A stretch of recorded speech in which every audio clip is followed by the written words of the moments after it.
오늘 우리에게 주신 하나님 말씀 마태복음 3장 1절에서 2절과 13절에서 15절까지의 말씀을 받들어 읽겠습니다. 1절, 2절을 같이 읽고 13절, 14절, 15절을 또 같이 읽겠습니다. 시작. 그때에 세례 요한이 이르러 유대 광야에서 전파하여 말하되 회개하라 천국이 가까웠느니라 하였으니 이때에 예수께서 갈릴리로부터 요단강에 이르러 요한에게 세례를 받으려 하시니 요한이 말려 이르되 내가 당신에게서 세례를 받아야 할 터인데 당신이 내게로 오시나이까? 예수께서 대답하여 이르시되 이제 허락하라. 우리가 이와 같이 하여 모든 의를 이루는 것이 합당하니라 하시니 이에 요한이 허락하는지라. 아멘. 이는 하나님 말씀입니다. 부활절을 앞둔 사순절 주간에 오늘부터 앞으로 3주간 예수 그리스도에 대한 복음을 주제로 말씀을 나누도록 하겠습니다. 우연치 않은 기회에 저희 가정이 강아지 한 마리를 3개월째 임시보호하고 있습니다. 아는 분이 한국으로 신병치료차 가는데 돌봐줄 사람이 없다고 해서 승낙했다가 요즘 느끼고 있는 것은 강아지 한 마리 키우는 일이 정말 쉬운 일이 아니구나라고 하는 것을 절감을 합니다. 데려올 땐 강아지였는데 지금은 이런 상전이 없어요. 저는 기계적으로 어떤 일들을 경험하면 목사이기 때문에 하나님의 뜻이 어디 있는지 또 하나님의 시각은 어디 있는지 이렇게 대입을 합니다. 그래서 처음으로 키워보는 강아지를 통해서 몇 가지 생각을 해봤어요. 하나님이 나에게 강아지를 통해서 뭔가 깨닫게 하시는구나. 강아지를 자세히 보니까 강아지가 정서적으로 건강하지 못한 거는 좀 있어요. 그래서 그런지 약이 되는지 독이 되는지 구분을 못하더라고요. 탐욕과 탐식 앞에 정신을 못 차리는데 그게 제 모습 같더라고요. 하나님이 나에게 은혜를 주셨는데 하나님이 나에게 깨달음을 주셨는데 이게 약인지 독인지 구분할 수 없을 정도의 영성을 가지고 살아가는 게 전데 그게 욕망 때문에 그렇다는 거예요. 또 강아지를 키워보니까 이게 부끄러움을 몰라요. 아무 데서나 용변을 보고도 아주 당당합니다. 치워줘도 고맙다는 말 한마디 안 합니다. 그런데 제가 그러고 있어요. 하나님 앞에. 신앙의 양심이 없어지고 무뎌지니까 자꾸 하나님 앞에 부끄러움이 사라집니다. 그러면서도 하나님 앞에 당당하려고 하는 게 제 모습인 것 같더라고요. 또 하나, 밥을 주는데 지 기분이 나쁘면 밥을 주는 주인을 물더라고요. 말로만 듣던 이 악한 개가 제 앞에 등장을 하니까 당황스럽더라고요. 아니 선의를 가지고 밥을 주는데 어떻게 그 손을 물고 그 발을 무는지. 그런데 그 모습이 제 모습이었어요. 조금 더 생각해 보면 하나님의 깊은 사랑이 배어 있는 의도를 알아채지 못하고 하나님 앞에 화를 내는 거예요.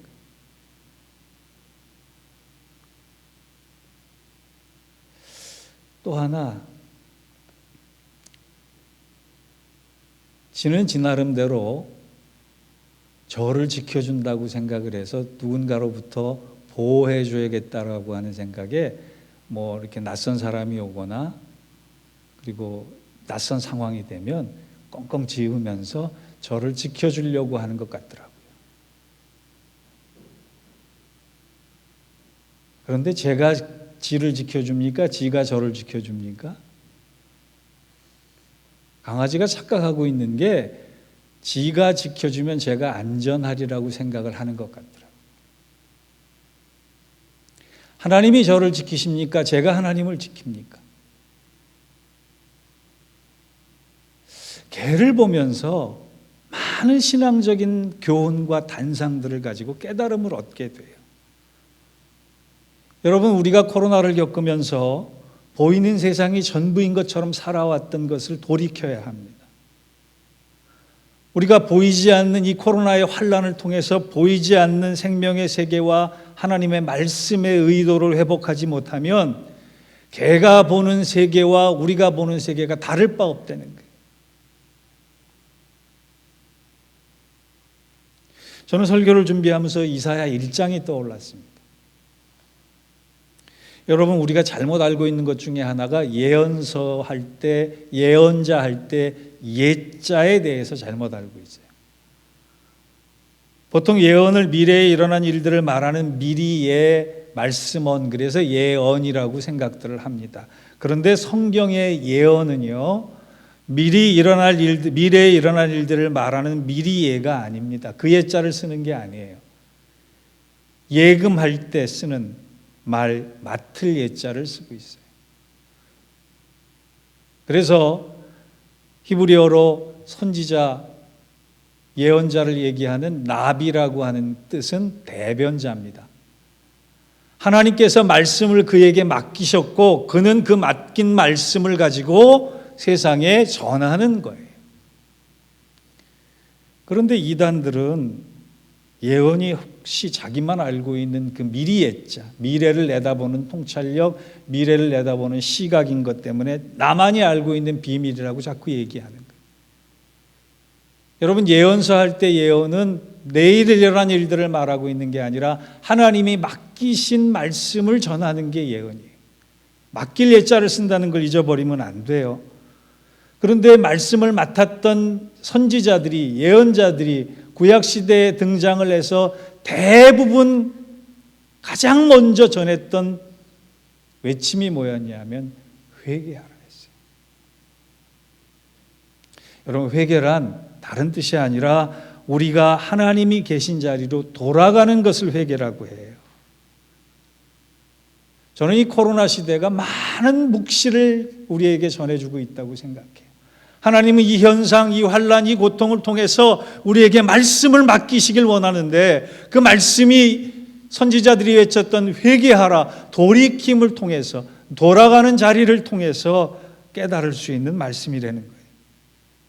여러분, 사순절 기간에 우리가 깨달아야 합니다. 사순절 기간에 볼 수 있어야 합니다. 사순절 기간에 내게 주신 말씀과 부닥쳐야 돼요. 그래야지만 하나님께서 의도하신 이 코로나의 환란을 통해 하나님의 나라가 보이는 거고 하나님의 나라를 세울 수 있고 하나님의 나라를 내가 경험할 수 있다는 거예요. 그러기 위해 오늘 우리는 두 가지를, 신앙적 주제를 놓치지 말아야 합니다. 첫 번째는 하나님이 왜 많은 말씀을 맡기시면서 가장 먼저 회개하라는 뜻을, 회개하라는 말씀을 원하셨는지 그 이유를 알아야 합니다. 오늘 본문에 나오는 세례 요한, 430년 동안 하나님이 침묵하셨다가 등장한 또 다른 예언자이자 선지자인 세례 요한이 등장하자마자 처음 첫 일성을 뭐라고 얘기하느냐, 1절과 2절입니다. 그때에 세례 요한이 이르러 유대 광야에서 전파하여 말하되, 이게 430년 동안 하나님께서 침묵하시다가 세례 요한에게 맡기신 말씀의 첫 말씀이 뭐예요? 회개하라, 천국이 가까이 왔다. 우리가 성경을 읽다 보면 회개라는 단어가 이렇게 여러 번 등장을 하잖아요. 그런데 회개라는 단어를 성경은 딱히 규정해서 쓰고 있지는 않습니다. 참회하고 뉘우치고 이런 뜻으로 쓰는 회개라는 단어를 구약에서는 슈브라고 하는 동사를 쓰는데 이것은 돌이키다라고 하는 거예요. 여러분, 돌이키다라고 하는 단어가 나오면, 성경을 읽다가 돌이키다라고 하는 단어가 나오면 이게 회개라는 뜻이구나 이렇게 이해를 하시면 되고, 신약 성경을 읽다가 메타노이아, 변화라는 단어가 나오면 이게 회개구나라고 이해를 하시면 돼요. 지금 세례 요한의 첫 일성이 변화되어 합당한 열매를 맺으라 그런 거예요. 예수님께서도 첫 번째 공생애의 외침을 뭐라고 하셨느냐? 때가 찼고 하나님의 나라가 가까이 왔으니 돌이키고 복음을 믿어라. 성령께서 강림하신 이후에 베드로의 첫 설교도 그거였어요. 마음과 행동의 변화를 통해 돌이켜서 너희 죄 없이 함을 받으라. 여러분, 구약시대나 신약시대나 선지자들의 공통적인 것이 돌이켜라. 근데 왜 하나님은 가장 먼저 우리에게 돌이키라고 자꾸 촉구하시느냐? 부담되는 거예요. 부담되는 거예요. 여러분, 제가 회개에 대한 설교를 얼마나 많이 합니까? 별로 안 합니다. 왠지 아세요? 여러분, 듣기에 부담스러워서. 목사가 하기 싫은 설교, 부담되는 설교 중에 하나가 회개에 대한 설교. 그런데 그 회개에 대한 설교가 얼마나 무겁냐 하면 오늘 설교 제목이 뭡니까? 듣기 부담스러운 말씀. 이걸 간단히 줄여서 그냥 회개하라 그랬으면 훨씬 더 와닿았을 텐데, 여러분 그 주보 보고 혹시나 돌아가실 분이 있을까 봐 듣기 부담스러운 말씀이라는 단어로 풀어갔어요. 그런데 하나님은 왜 우리에게 돌이키라고 하시느냐? 하나님이 여전히 우리만을 기대하기 때문이에요. 세상의 운명이 누구에게 달린 것이 아니라 그리스도인에게 달렸기 때문에 하나님은 그리스도인에게 먼저, 예수 믿는 사람들에게 먼저 돌이키라라고 하는 기회를 주시고 초청하시는 거예요. 여러분, 교회가 왜 세상의 희망이라고 얘기합니까? 하나님께서 관심을 가지시고 기대하기 때문이에요. 여러분이 왜 세상의 희망이 될 수 있습니까? 하나님이 여러분을 기대하시고 하나님이 여러분을 통해서 바꾸시길 원하시기 때문에 그래요. 불신자들에게는 말씀하지 않으세요. 예수 믿지 않는 자에게 초청하지 않으세요. 하나님은 우리를 통해, 우리 교회를 통해 세상에 희망이 있기를 원하시는 거예요. 그래서 우리에게 먼저 회개하라라고 촉구하시는 거예요. 여러분, 요즘의 혼란상이 사람들 죽어나가는 모습이 꼭 소돔과 고모라 땅 같지 않습니까? 하나님이 여전히 소돔과 고모라 땅에 회개할 기회를 주셨어요. 그런데 그들이 대안으로 받은 것은 뭐예요? 정치를, 경제를, 문화를 새롭게 하면 우리가 더 행복할 것이다. 하나님이 요구하시는 것은 회개였는데 그들은 정치와 경제와 문화를 통해서 세상을 바꾸려고 했어요. 저는요, 어떤 정치적인 견해를 떠나서 정치가, 경제가 우리가 인간이 가진 문제를 해결해 줄 수 있다고 전혀 생각하지 않습니다. 하나님이 코로나를 통해서 우리에게 회개케 하시는, 변화되라고 촉구하시는 거예요. 왠지 아세요? 이 혼란스러운 소돔과 고모라 같은 전국에 믿음을 가진 의인 한 사람만이라도 있다면 내가 그를 통해, 그 교회를 통해 세상을 바꾸어 나가고 싶다라고 하나님의 초청이에요.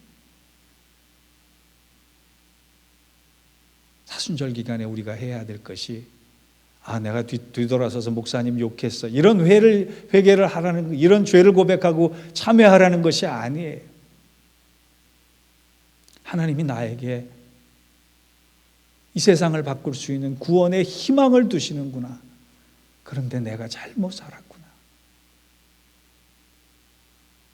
그 고백이 우리 안에 있어야 하는 것입니다. 여러분, 죄와 코로나는 참 닮은 게 있더라고요. 죄와 코로나는 첫째, 온 인류를 위협합니다. 둘째, 코로나는 눈에 보이지 않습니다. 죄도 눈에 보이지 않습니다. 셋째, 죄와 코로나는 전염이 됩니다. 넷째, 죄와 코로나는 사람이 만들었어요. 다섯째, 죄와 코로나는 우리의 관계를 단절시켜요. 여섯째, 죄와 코로나는 시간이 지날수록 자꾸 무뎌집니다. 옛날에는 10번 손 씻었는데 요즘은 한 번 손 씻는 걸로 자꾸 가요. 마지막 7번째로 죄와 코로나는 백신을 맞아야지 끝난다는 거예요.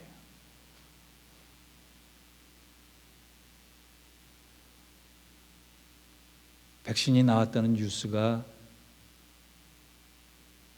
꽤 됐어요.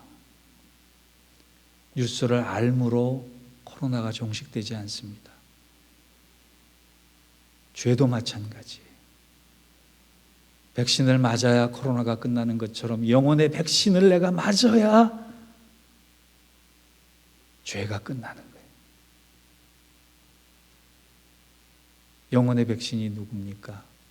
바로 예수 그리스도이십니다. 사순절은 내가 예수 그리스도를 새롭게 만나고 그분을 만나기 위해 원래의 자리로 돌아가서 돌이켜 내가 깨끗해짐으로 내 영혼의 방황이 끝나고 내 영혼의 불행이 끝나고 내 영혼의 병이 끝나는 거예요. 그를 위해서 우리가 회개해야 합니다. 돌이켜야 합니다. 여러분 잊지 마시고 코로나 전국에서 역대하 7장 14절 말씀을 꼭 기억하세요. 내 이름으로 일컫는 내 백성이 그 악한 길에서 떠나 스스로 겸비하고 기도하여 내 얼굴을 구하면 내가 하늘에서 듣고 그 죄를 사하고 그 땅을 고칠지라. 이 모든 환난을 끝내 종식시킬 분은 바로 하나님밖에 없어요. 그 하나님을 위해서 예수 그리스도를 통해서 내가 돌이킬 때 하나님은 나를 기대하시고 초청하신 그 뜻을 이루시고 우리 교회를 통해 그 뜻을 이루시고 세상을 바꾸어 주시는 것입니다. 사랑하는 성도 여러분, 돌이킬 때구나. 회개할 때구나. 왜요? 그 돌이킴을 통해서 하나님이 나를 통해 우리 교회를 통해 우리 가정을 통해 세상을 바꿔 나가시길 원하신다. 이 고백이 여러분의 가슴속으로부터 우러나와서 하나님을 감동시킬 수 있는 고백이 되기를 주의 이름으로 축원합니다. 두 번째, 그러면 내가 돌이키고 나면 어떤 모습이 될까라고 하는 게 중요해요. 여러분 밤새 회개하는 사람 봤어요. 제가 새벽 기도 때마다 나와서 회개하는 사람 봤어요. 달라진 게 없으면 회개한 거 아닙니다. 진짜 회개를 하고 나면 첫 모습이 어떻게 바뀌어지느냐? 겸손해지는 거예요. 회개에는 두 종류가 있습니다. 하나는 율법적 회개와 또 하나는 은혜적 회개가 있어요. 율법적 회개를 하면 할수록 교만해져요. 은혜의 회개를 하고 나면 하고 날수록 겸손해지는 거예요. 그래서 성 어거스틴은 이런 말을 했어요. 겸손한 회개는 있어도 교만한 회개는 있을 수 없다.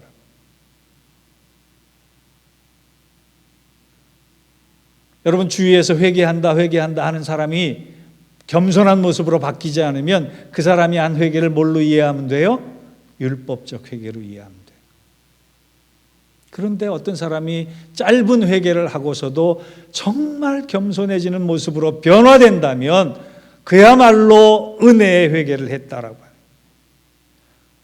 13절에서 14절, 15절은 본문이 예수님께 13절, 14절, 15절은 예수님께서 공생애를 시작하시고 나셔서 처음으로 하신 일이에요. 근데 그 모습이 뭐냐? 대중들 앞에 나타나셔 세례 요한에게 세례를 받는 거예요. 제가 한번 읽어보겠습니다. 이때 예수께서 갈릴리로부터 요단강에 이르러 요한에게 세례를 받으려 하시니 요한이 말려 이르되 내가 당신에게서 세례를 받아야 할 터인데 당신이 내게로 오시나이까? 예수께서 대답하여 이르시되 이제 허락하라. 우리가 이와 같이 하여 모든 의를 이루는 것이 합당하니라 하시니 이에 요한이 허락하는지라. 여러분 빌립보서 2장의 말씀처럼 예수님은 근본이 하나님의 본체십니다. 즉 하나님 자신이에요. 근데 그 하나님 자신이 세례 요한에게 무릎 꿇고 세례를 받는 모습이에요. 지금 공생애의 첫 모습이에요. 회개하라 천국이 가까웠느니라 라고 하는 세례 요한의 일성에 예수님께서 회개와 겸손을 연결시키는 본을 보여주셨다는 거예요. 회개하면 겸손해진다, 낮아진다, 섬기게 된다는 것을 몸으로, 삶으로 증명해 주셨습니다. 이 자리에 계신 분들은 다 세례 받으셨어요. 그죠? 사도 바울이 고린도전서에서 얘기하기를 세례는 마치 광야를 걷는 것이고 홍해를 건너는 것과 같은 것이다 라고 설명을 했거든요. 그게 무슨 뜻이에요? 과거로 돌아갈 수 없다는 얘기. 이집트로 돌아갈 수 없고 내가 살아왔던 방식이 쓸모가 없게 되었다라고 하는 얘기. 예수님도 불편하셨을 거예요. 신으로 살다가 전능하신 하나님으로부터 계시다가 낮고 낮은 그 고통의 현장으로 오셔야만 하는, 그래서 겸손해지시고 섬기시고 낮아지시는 본을 보여주시는 그 모습이 얼마나 힘드셨을까요? 그런데 몸소 행하셨잖아요. 우리가 예수님을 닮는다라고 하는 것은 바로 이와 같이 돌이킴을 통해 겸손해져야 하는 겁니다. 근데 우리는 잘 낮아지지 못해요. 참 겸손해지기 힘든 존재입니다. 여러분, 겸손은요, 하나님께서 굉장히 싫어하시다 못해 증오하시는 일이에요. 성경을 자세히 읽어보세요. 하나님께서 겸손하지 않는 민족과 겸손하지 않는 이스라엘 백성들, 겸손하지 않는 사람들을 무섭게 다루십니다. 도덕을 파한 죄나 비윤리적인 죄보다 더 가혹하게 다루시는 게 교만의 죄예요. 우리가 왜 겸손해야 되는지 아세요? 겸손해야지만 하나님께서 사용하시기 때문에 그렇습니다. 다윗의 얘기를 통해 말씀을 정리할까 합니다. 여러분, 다윗은 참 위대한 인물이에요. 인간적인 허물과 실수도 많지만 모세나 여호수아나 엘리야나 엘리사에 비해서 결코 뒤떨어지지 않는 참 탁월한 사람입니다. 그런데 다른 위대한 성경의 인물과 다윗과 비교되는 점이 하나 있는데, 다윗은 그들이 가졌던 것을 하나를 못 가졌어요. 그게 뭔지 아십니까? 기적을 행하는 일이에요. 모세도 기적, 여호수아도 기적, 엘리야도 기적, 엘리사도 기적, 다른 선지자들도 기적을 베풀었는데 다윗은 기적을 행한 기록이 없습니다. 이때 한 사람이 이런 질문할 수 있어요. 목사님, 돌멩이 하나로 골리앗을 죽였는데요. 여러분, 그것은 기적이 아니라 기술이에요. 기술.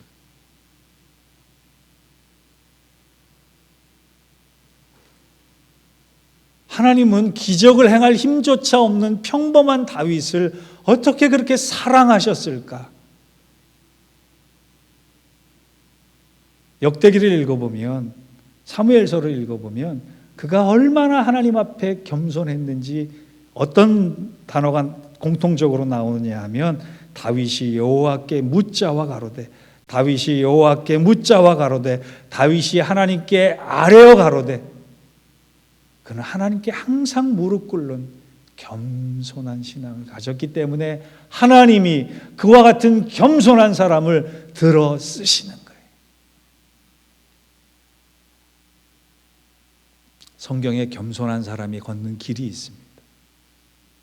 첫째, 자신의 한계와 절망을 뼈저리게 느끼고 자신에 대해 실망했기 때문에 더욱더 하나님을 의지하고, 비록 죄를 깨달았게 되면 죄를 깨달아서 돌이킬 줄 아는 사람이 되며, 그 돌이킴의 현장에서 은혜를 경험하고, 그 은혜를 경험하고 나면 하나님께서 비로소 높이 쓰신다는 거예요. 우리가 왜 사순절을 돌이킴의 회개를 통해서 주님 앞으로 나아가야 되는지 아세요? 하나님이 여전히 우리를 기대하고 있을 때 우리가 쓰임받지 못함이 있는 요인은 바로 내 안에 아직도 교만이 남아있기 때문이에요. 그런데 하나님께서 다윗을 쓰셨듯이 우리가 겸손해지면, 철저한 은혜의 회개를 하면 하나님이 어느덧 우리를 들어 쓰신다는 거예요. 우리를 통해 세상을 바꾸신다는 거예요. 우리 교회를 통해 세상에 희망을 준다는 거예요.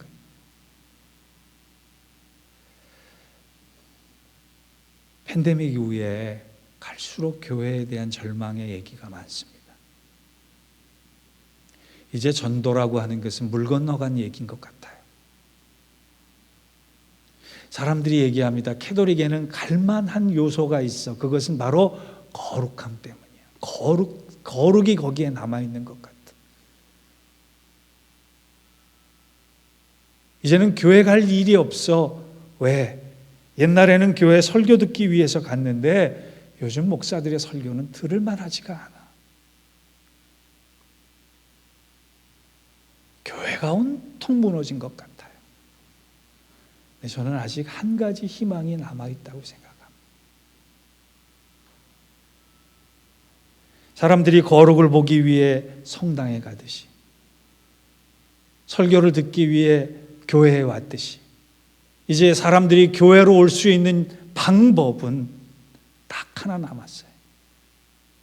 예수 그리스도를 통해 변화된 우리를 보고, 그곳에 가면 변화된 사람이 있어, 그곳에 가면 변화된 인격이 있어, 그곳에 가면 변화된 겸손한 사람들이 보여라고 하는 그것 외에는 대안이 없대요. 여러분, 살아있는 부처라는 얘기가 있어요. 저 사람 보면 살아있는 부처 같아. 그런데 2000년이 지난 오늘의 살아있는 예수를 보는 것 같아라고 하는 말은 용어조차 없습니다.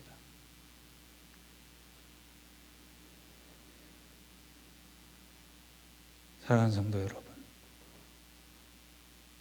세상이 저와 여러분을 보고 저 사람을 보면 살아있는 예수를 보는 것 같아. 이 얘기를 누가 제일 듣고 싶어 하시겠어요? 바로 하나님이시라고 생각합니다. 사순절을 보내며 부활절을 얼마 앞둔 넷째 주일, 돌이킵시다. 하나님 의도하신 원래의 자리로 돌아가십시다. 은혜의 회개를 통해 철저히 낮아지고 철저히 부서지고 철저히 겸손해져서 우리가 우리의 삶이 무너져가는 교회와 시대 기독교의 유일한 소망이요 대안이 될 수 있기를 주의 이름으로 부탁드립니다. 기도하시겠습니다. 우리가 하늘의 영광을 다 버리고 낮고 낮은 이곳에 오신 주님의 겸손을 배우기를 원합니다. 본받기를 원합니다. 그저 낮아지라고 하신 것이 아니라 낮아졌을 때 우리를 높여주시는 당신의 사랑을 의지하며 돌이키기를 원하고 새롭게 되길 원하고 겸손해지기를 원합니다. 그와 같은 우리를 통해 하나님 일하여 주시고 하나님 역사하여 주시옵소서. 예수님의 이름으로 기도하옵나이다. 아멘.